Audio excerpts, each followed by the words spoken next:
Welcome to E Squared Emporium for all things AP Psychology. Now we're ready for the second part of classical conditioning. We're going to look at all of the studies.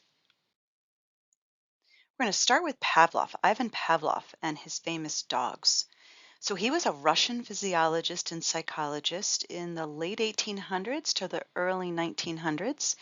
He was actually not trying to do classical conditioning originally. He was investigating gastric function. He had an external salivary gland collection method in his dogs. He was collecting and measuring and analyzing the amount of saliva the dogs produced based on different meat. It was like meat powder, and he used the meat powder under different conditions. But he noticed that the dogs started reacting to the footsteps of the assistant who was going to come and feed them. The dogs were already salivating before they ever had food in front of him. And then Pavlov went, wait a minute, and he totally changed the focus of his research. He started now manipulating the different stimuli to see how the dogs reacted. So he used a bell with the food, he used a metronome with the food, he used a different tone with the food, he used a light with the food, and he used it before presenting the food to see if he could cause the dogs to salivate. And so he and his dogs are really the beginning of what we call classical conditioning. So first, the sound of the metronome, which is the conditioned stimulus, was paired with the meat or the meat powder, which is the unconditioned stimulus, until the conditioned stimulus all by itself produced the salivation, the conditioned response. So eventually, just the sound of the metronome would cause the dog to drool. This demonstration established the basic components that we now know today of classical conditioning. Everything that we just learned, acquisition, extinction, generalization, and discrimination, all came from Pavlov's original study. So here we see it broken down. So before conditioning, the dog sees the food and starts to drool, and then he uses a tone, a neutral stimulus, and the dog doesn't care. The dog's not going to drool from some neutral tone, some light or metronome. The dog's not going to drool. But once he's conditioned the dog, every time the dog gets to eat, just before the dog eats, the dog hears that tone.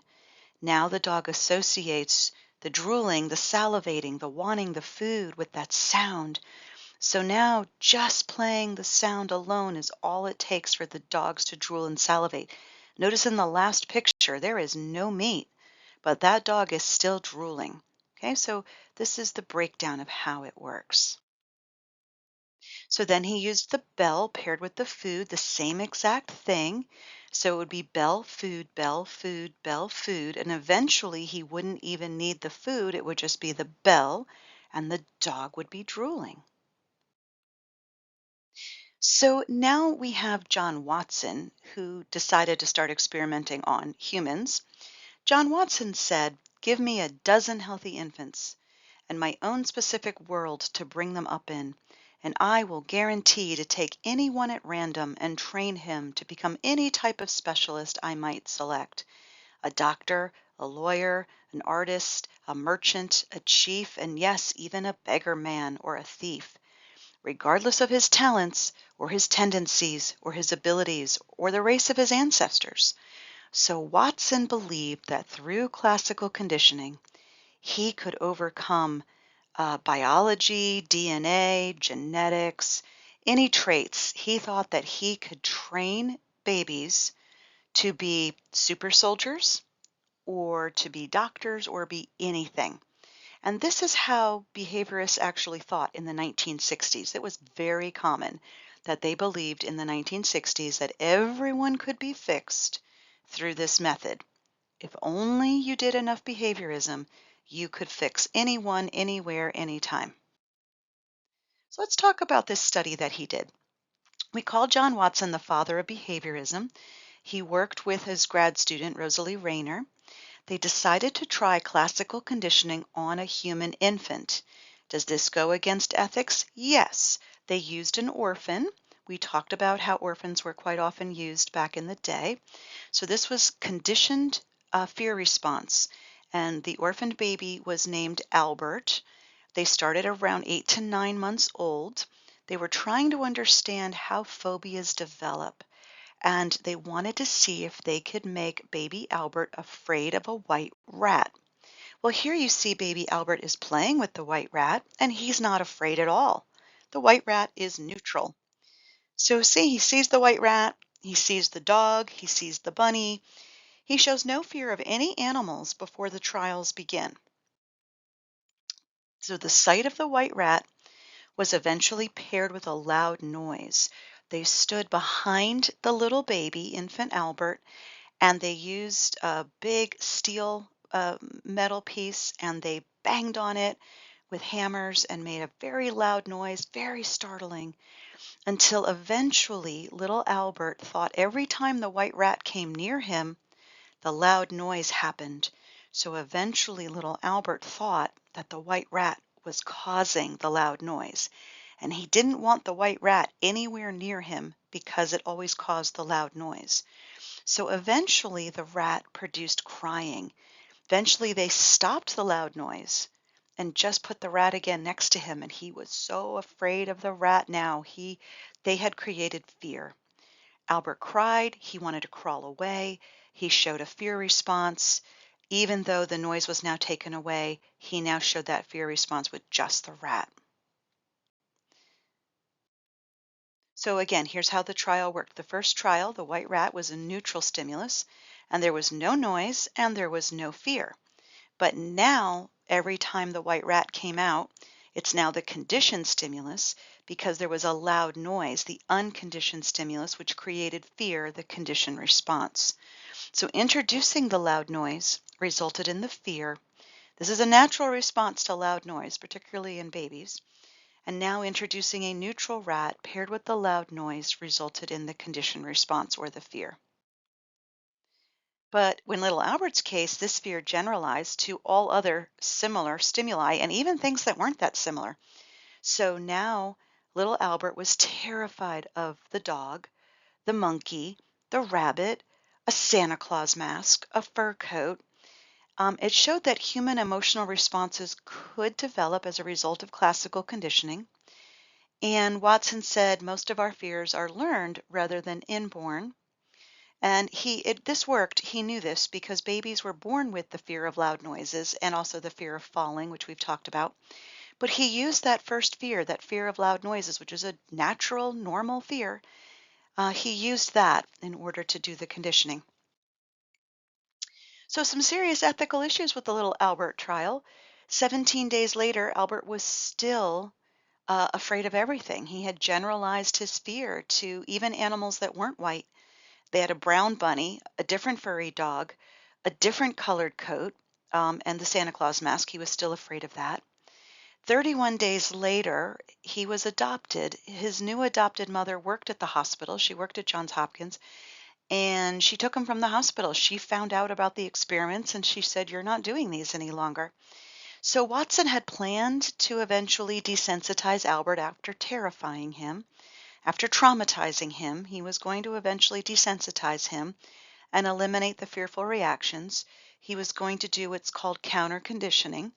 He was going to pair the white rat with warm milk or candy, but no desensitizing ever took place. So as far as we know, little baby Albert was still afraid of white critters for the whole rest of his life. So psychologists still debate what happened to little Albert. So today's ethical guidelines would never permit this study to be carried out or replicated. But that's a modern controversy. During Watson's time, people didn't have the concern about infants, particularly orphans. They were actually more concerned about the animals in his experiment than the orphans in his experiment. But nowadays, Albert was so young, 8 to 9 months old. For the APA, that's unethical at such a young age. His adopted mother was not informed. Nobody signed informed consent or assent. It was considered unethical to evoke fear in this setting. The participant was not given informed consent of these frightful events. The experiment should not have caused permanent unnecessary distress and suffering and psychological harm. The welfare of the participant must always be the primary consideration, especially infants and children. And Albert's fear was not extinguished. It was never taken away. It never went extinct. No debriefing occurred. So Mary Cover Jones, though, showed us how you could counter condition. She did a study called Unconditioning a Fear of Rabbits in 1924. So she used a little boy named Peter, who had similar characteristics to Albert B. Peter was two years and 10 months, so almost 3 years old. He was afraid of a rabbit, white fur, fur coat, feathers, cotton, all kinds of things. He was not afraid of wooden blocks and things like wooden blocks. So she used counter conditioning. She brought in food that was Peter's favorite, and she made it associated with the rabbit. So here's some ice cream, pet the rabbit. Here's a cookie, pet the rabbit. Here's some candy, pet the rabbit. And as the rabbit was gradually brought closer while he was eating his favorite food, Peter grew more and more tolerant and was able to touch the rabbit and be around the rabbit eventually without fear. We call this counter conditioning. It's a behavioral therapy technique that is still used today to modify phobias or undesirable behaviors and replace them with more desirable behaviors. So, for instance, if you're afraid of getting a shot, we could use your favorite food to get you used to getting an injection or a shot. So it involves pairing something that you previously feared, we call that aversive, an aversive stimulus, with something positive like, oh, I like strawberry ice cream.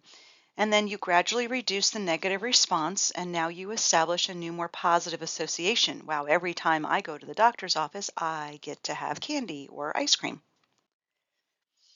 So a person with a fear of spiders would be gradually exposed to spiders in that way while having something positive, a pleasant smell, pleasant food, and eventually the association between spiders and the fear would be weakened. So higher order conditioning is also called second order conditioning.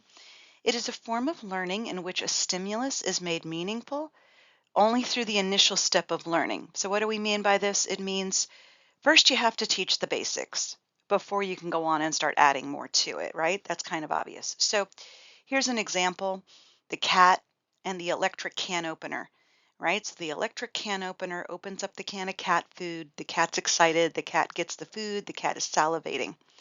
But now we want to add the squeaky cabinet door.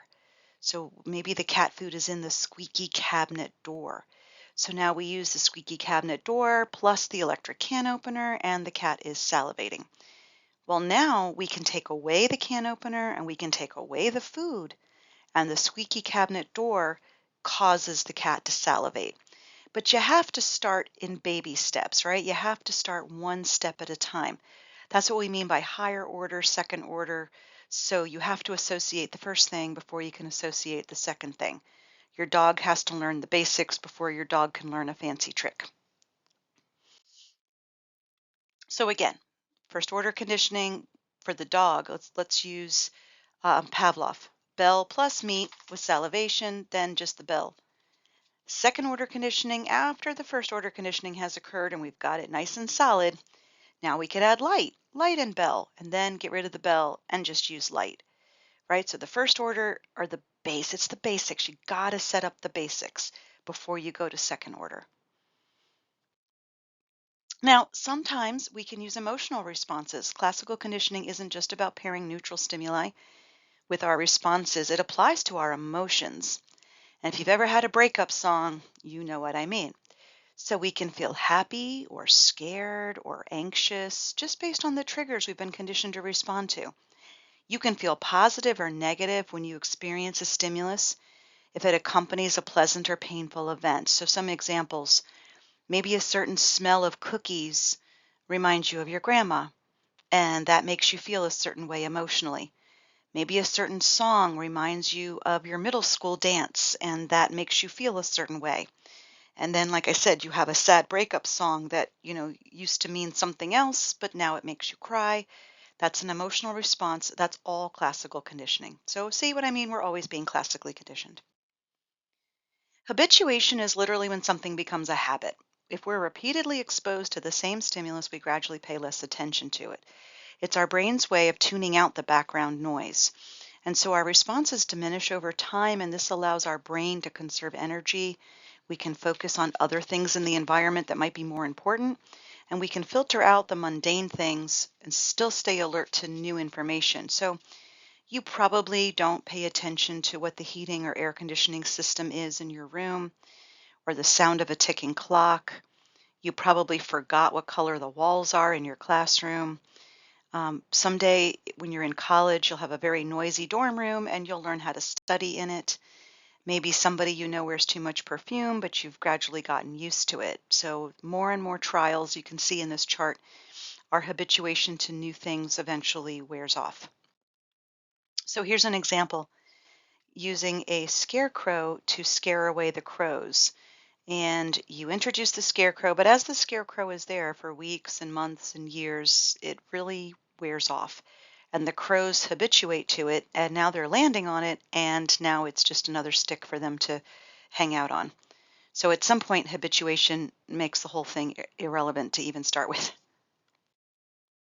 So habituation is when we get used to something, and sensitization is when we have a stronger response to it. So they're kind of two opposites, right?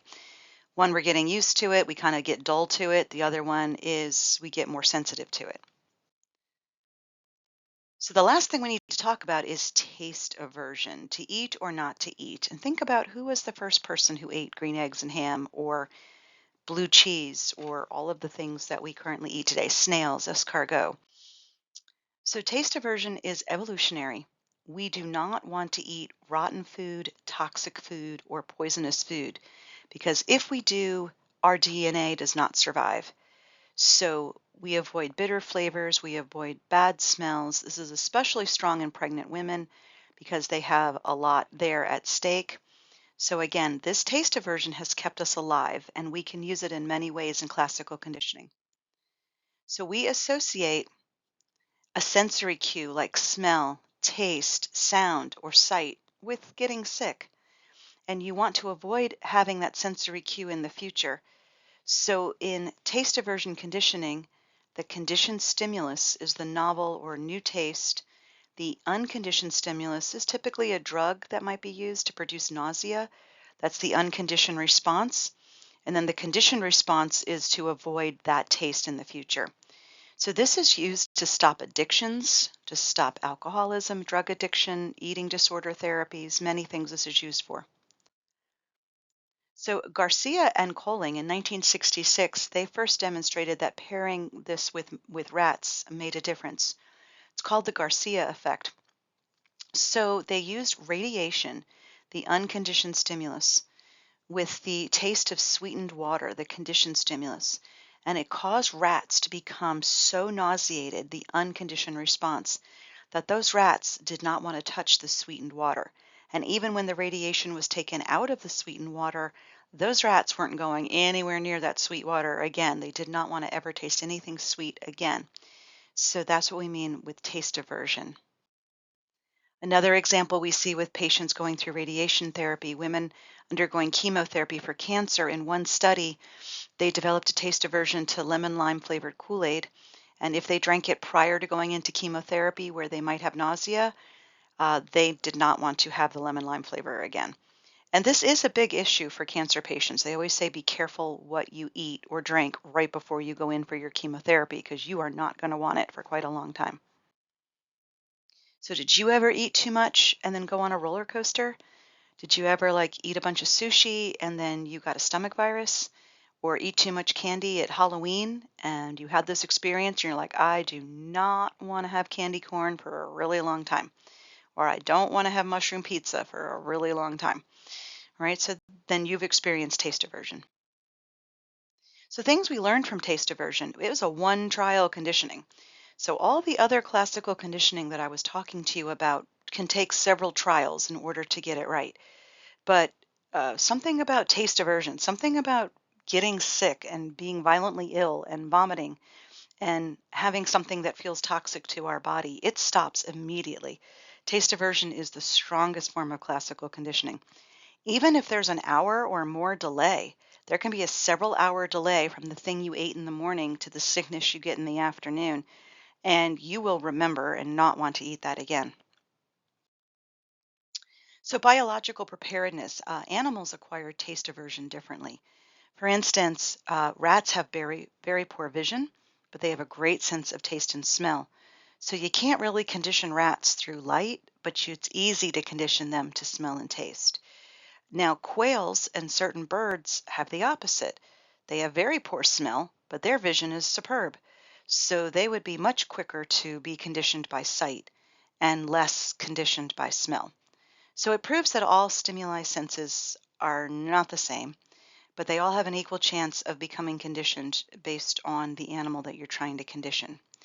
And humans are no different. We call this predisposition for humans, but we tend to have a fear of life-threatening objects: knives, snakes, spiders, rats, which could carry disease, AP tests.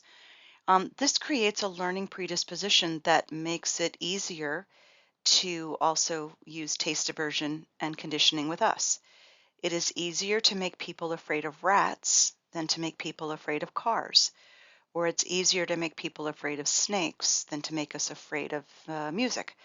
Certain phobias are just more likely to happen for humans.